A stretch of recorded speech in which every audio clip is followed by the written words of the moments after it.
Hello friends, welcome to my channel Pooja's creation. तर आज पाहूया मुतखडा, त्याची लक्षणे आणि त्याची कारणे. अनेक वेळा मुतखडा हे नाव ऐकले असेल, परंतु तो निर्माण होण्यामागची कारणे आणि उपाय आज आपण या व्हिडिओद्वारे जाणून घेणार आहोत. कुठल्याही पदार्थाचे सेवन जास्त झाल्यास तो लवकर पचवला जात नाही. अशातच त्या पदार्थाचे बारीक कण मूत्रपिंडात साठत जातात आणि त्याचे कालांतराने खडे बनतात. मग मूत्रमार्गात असे खडे आल्याने खूप वेदना सुरू होतात. जेवढे खडे निर्माण झाले असतील, मग ते विविध प्रक्रियेद्वारे मूत्रवाटे बाहेर फेकले जातात. परंतु ही प्रक्रिया खूप मोठी असते. याला खूप दिवस लागतात. त्यामुळे पचायला जड असणारे पदार्थ कमी सेवन करणे कधीही हितावह ठरते. तर पाहूया मूतखडा होण्यामागची कारणे. मूत्रमार्गात किंवा मूत्रपिंडात जे खडे निर्माण होतात त्यांना मूतखडा असे संबोधले जाते. असे खडे आपण डॉक्टरांकडे निदान केल्यानंतर पाहू शकतो. मूतखडा होण्याची अनेक कारणे सांगितली जातात, परंतु त्यांचा संबंध किती सत्य आहे हे देखील पडताळून पाहिले पाहिजे. त्यापैकी काही कारणे पुढील प्रमाणे. पहिलं, बियाणेयुक्त फळे व भाज्या खाणे. बियाणेयुक्त भाज्या व फळे खाणे चांगले असते, परंतु त्याची मात्रा अधिक होऊ देऊ नका.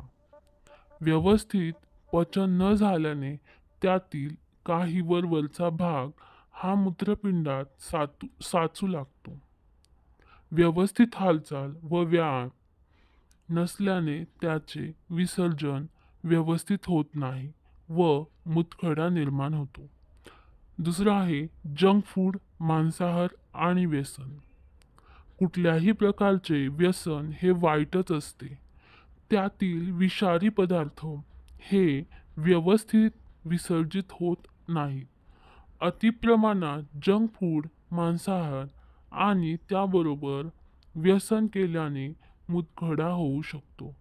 शरीरातील न लागणारे घटक मूत्रावाटे बाहेर फेकले जातात, परंतु वारंवार या प्रक्रियेत अडथळा येत राहिल्यास मूतखडा होऊ शकतो. तिसरं आहे कॅल्शियमचे प्रमाण वाढल्याने.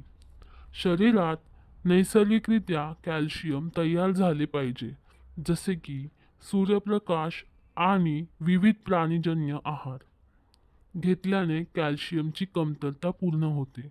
परंतु तुम्ही जर कॅल्शियमच्या गोळ्या, पावडर सेवन करत असाल तर ते मात्र शरीरासाठी हानिकारक ठरेल. कॅल्शियम व्यवस्थित शरीरात शोषले गेले पाहिजे, नाहीतर अधिकच कॅल्शियम मूतखडा होण्यास कारणीभूत ठरेल. चौथा आहे पाणी प्रमाण. शरीरात सर्व प्रक्रिया व्यवस्थित होण्यासाठी पाण्याची गरज असते. जर तुम्ही बैठे काम करत असाल आणि खाणे जास्त असेल तर नक्कीच तुम्ही स्थूल व्हाल. त्यातच जर पाणी कमी पिऊ लागला तर शरीरातील विषारी घटक बाहेर पडणार नाहीत. मूत्रपिंडात व मूत्रमार्गात अडथळा निर्माण होऊ शकतो. तर पाहूया खड्यांचे प्रकार.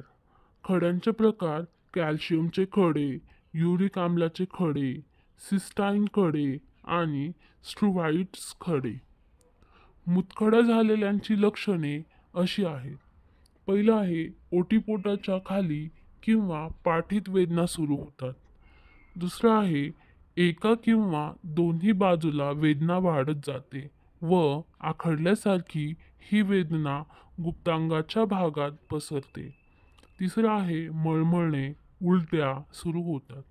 चौथं आहे वारंवार लघवी होणे, सारखे लघवीला जावेसे वाटणे, लघवीला कमी होणे, लघवीत अडथळा येणे, लघवीचा रंग बदलणे, लघवीची जागा दुखणे, वारंवार ताप व थंडी वाजून येणे.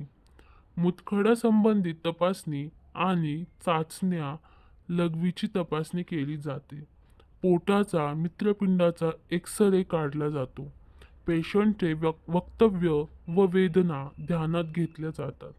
या सर्वांच्या निदानानंतर योग्य तो उपचार सुरू केला जातो. काही चाचण्या आणि तपासण्या केल्या जातात.